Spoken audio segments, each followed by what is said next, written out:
Hey everyone, happy, it's actually Saturday, but happy, you'll probably see this Sunday. So happy Sunday to you. Happy whatever day, I might post it tonight, you never know. I'm going to be tied up tomorrow, so I won't be able to do my normal routine, make my videos on Sunday. So anyways, all that aside, here we are. Again, I say this the last several weeks, we're cruising right through this semester, right? And so we are finishing week 6 and on to week 7. We're almost at the halfway point, if you can believe it. So as we wrap up our chapter on co-occurring disorders, chapter 25, you finish your quiz. Half you've got it. The other half, it's not due till tomorrow night, so it's fine. But I see the two that did it. Looks like you had a couple concerns or a couple missed questions, and it's okay. I will always give you bonus points for that. So that said, co-occurring disorders, as we wrap this up, is something, as I stated last week, we all need to be familiar with as LCDCs.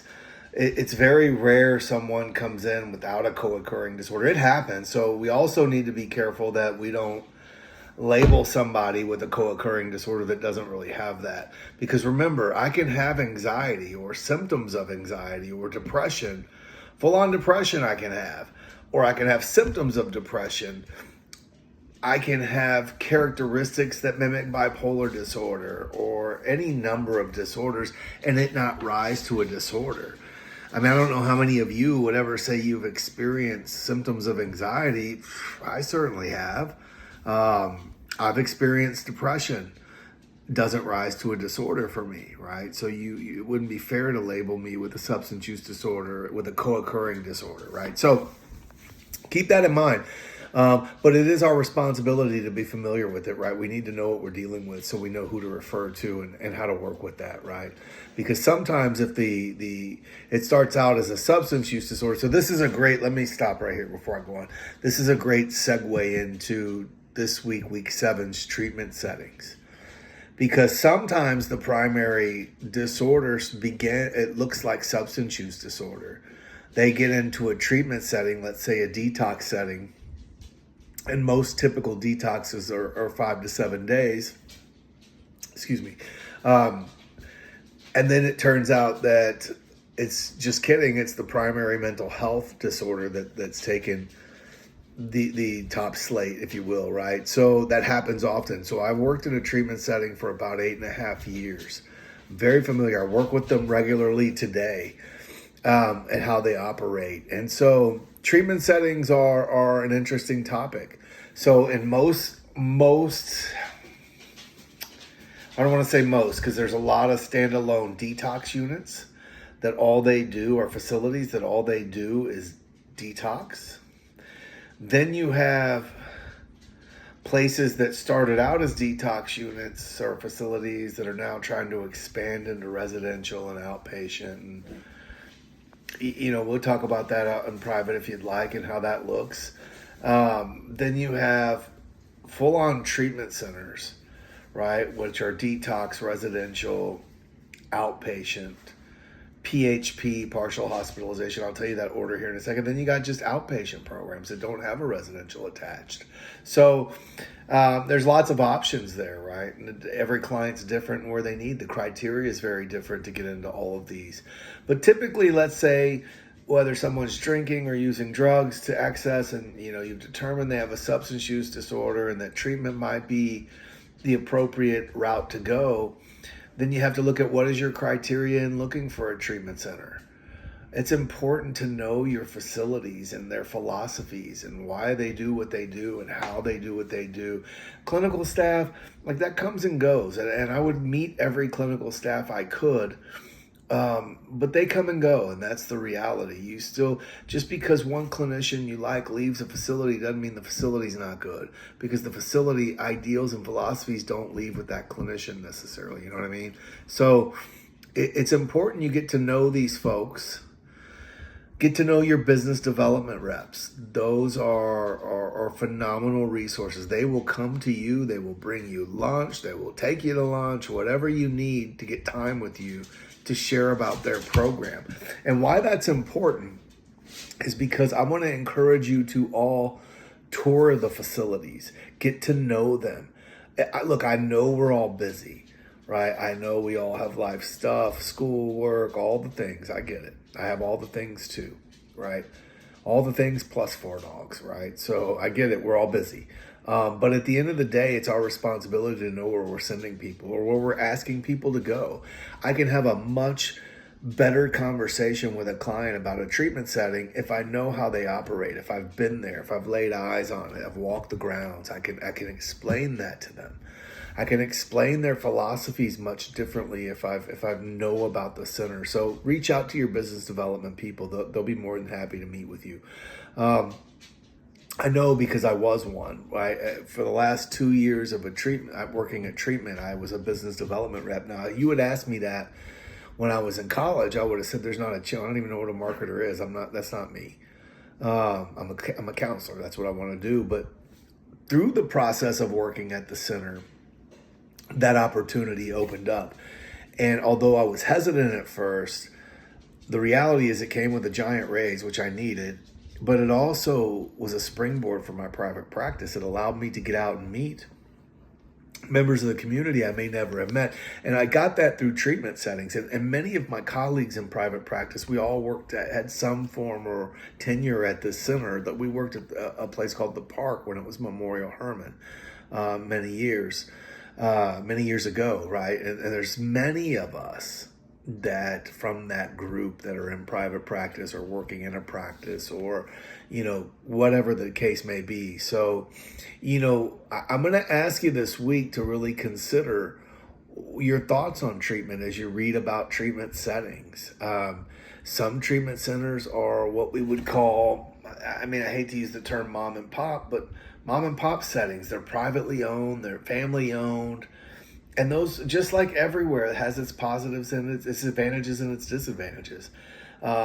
Somewhere like I worked that was a giant company, Memorial Hermann, it had its advantages and disadvantages.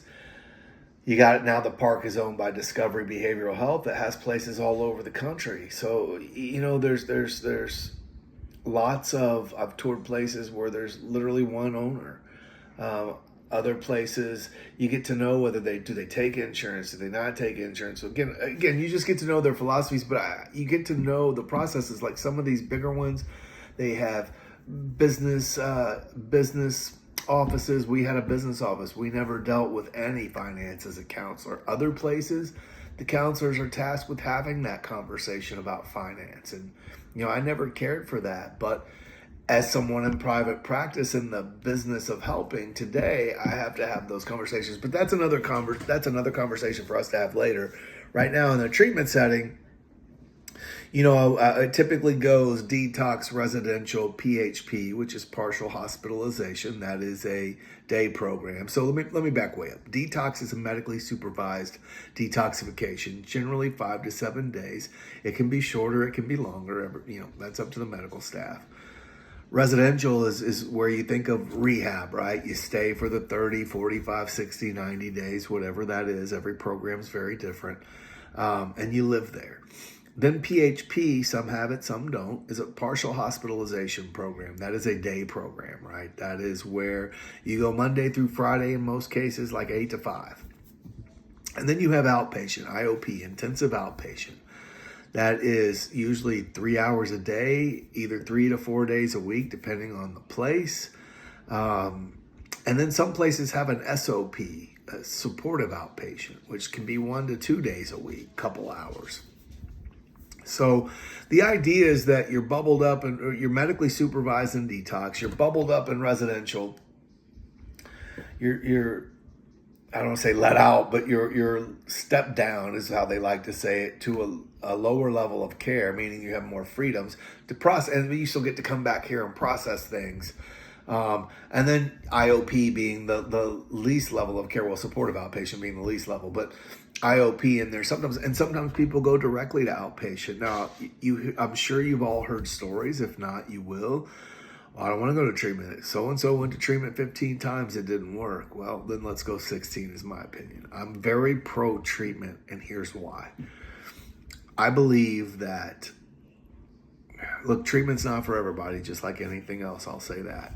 However, depending on the scenario, I believe the value of an inpatient treatment center is the structured environment away from the substance. Is it an expensive structured environment away from the substance? Yes.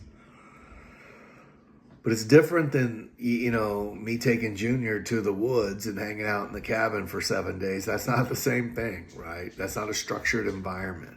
We're talking about groups. We're talking about process groups. We're talking about education groups, family groups, one-on-one time with counselors, being with your peers to process these things. I think there's great value there.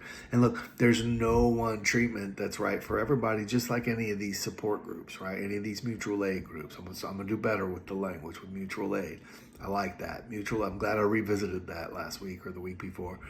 So it's very different than those, right? And so again, I think there's value but I can't make anybody go to treatment, not as an interventionist, not as a therapist, not as an LCDC, right? I can just talk about the potential benefits and why I think it might be beneficial.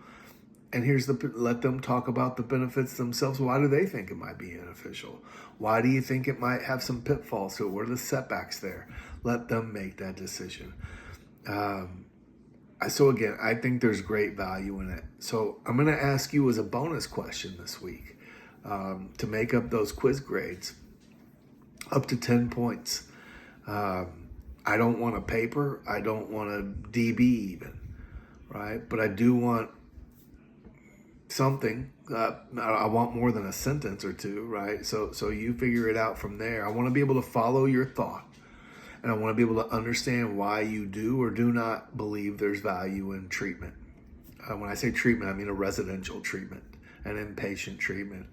Let me know if you believe, and support your philosophy with something in the book, with the textbook. So cite your textbook.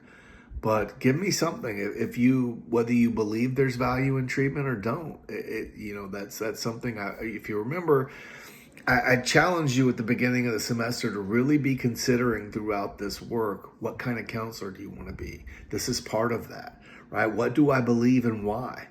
Why do I believe there's value in inpatient treatment? Why don't I believe there's value? And support that, right?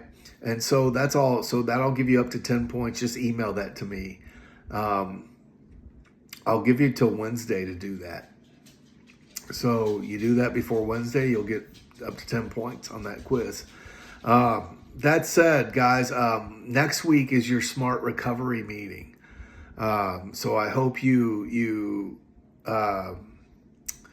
have been looking into that. SMART's the antithesis of AA, right? Of 12-step work, I should say. 12-step work, as a quick reminder, is they follow the medical model, the disease concept. You have this disease that hijacks your brain. First thing you do is admit, hey, I have this problem. I become powerless over my addiction in some way, whether it's alcohol, substance, narcotics, whatever it is, and it takes over my life and it becomes unmanageable. You come to these meetings, you find a higher power, you work this 12-step model of living, and you continue to live by this model of living. You work with others you do some work within, and then you help others along the way while keeping your conscious contact with your higher power. That's their model. It's a great model. Smart Recoveries is also a great model, but they don't believe in higher powers. They don't believe in God. They don't believe, I'm not saying they don't, but their philosophy is you don't have to have that to do this work. So for those that are resistant to higher power philosophy or God or anything, you'd be surprised how many people are, because they feel like they've lived this life. God's let them live this life. There must not be a God, or any number of reasons, right? But it's okay. They can believe whatever they want. That's their life to live, right? We don't change our faith because their faith isn't the same or it's wavering, right? We can be that bridge to gap that, right?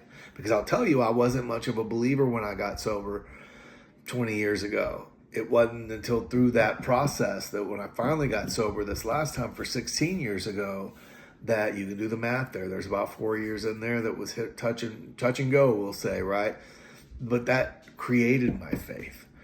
through experience, as the 12-step model says, I came to believe. Right? So that said, SMART by very definition is an acronym that says self-management and recovery training. They don't believe you need the groups to do that. The groups are helpful, but they're not necessary as well. You can do this work on your own. It's based on cognitive behavioral therapy. And as a therapist, that's why I love it. It's based actually on REBT, rational emotive behavioral therapy, which is a form of cognitive behavioral therapy. But they give you tools. They do meetings as well. They're just not like on every corner like AA, and 90% of those meetings are online because they're not heavily dependent upon the fellowship like AA or NA or CA is, right? Now, I think both have merit. Remember, guys, one doesn't have to be bad for the other to be good. They're all good. They're just not going to all be a good fit for every individual, and that's okay. It's totally okay. But AA doesn't have to be bad for SMART to be good, or SMART doesn't have to be bad for NA to be good, right? They're all good. Remember that. They're just different. So we'll talk more about SMART along the way, but next week you have your SMART paper. Let's see, I'm seeing something else here. You have your SMART paper, then you have spring break. Then your DB is due week 9. It looks like week 8 you'll have your SMART paper. This week 7 you'll have your treatment settings DB. Week 8 you'll have your SMART recovery paper. Then you have spring break. Then week 9 you have your DB on your paper, like summarizing your paper. So you got a breather here, a big one coming up. So between just having to do the DB on your paper is pretty easy week as well. So good. I hope you use that time. And then as we move forward, you'll be re-engaged in chapter 32 in week 10 with the process of treatment. So you see how we're going on. And for those that are in 1305, this is this treatment setting and the process of treatment, and then the relapse and other problems in counter treatment. These are all going hand in hand with what we're reading over there. So guys, look at that bonus. Email me by Wednesday night, the end of the day. If I wake up Thursday and don't have it, it's okay. I won't count it. If you want it, it's there. If you have any questions, like as always, please reach out to me by email. If you want to just chop it up, please reach out to me by email. We'll schedule a time to Zoom or to just call or whatever. I'm happy to do that. And guys, have a great week. We'll talk soon.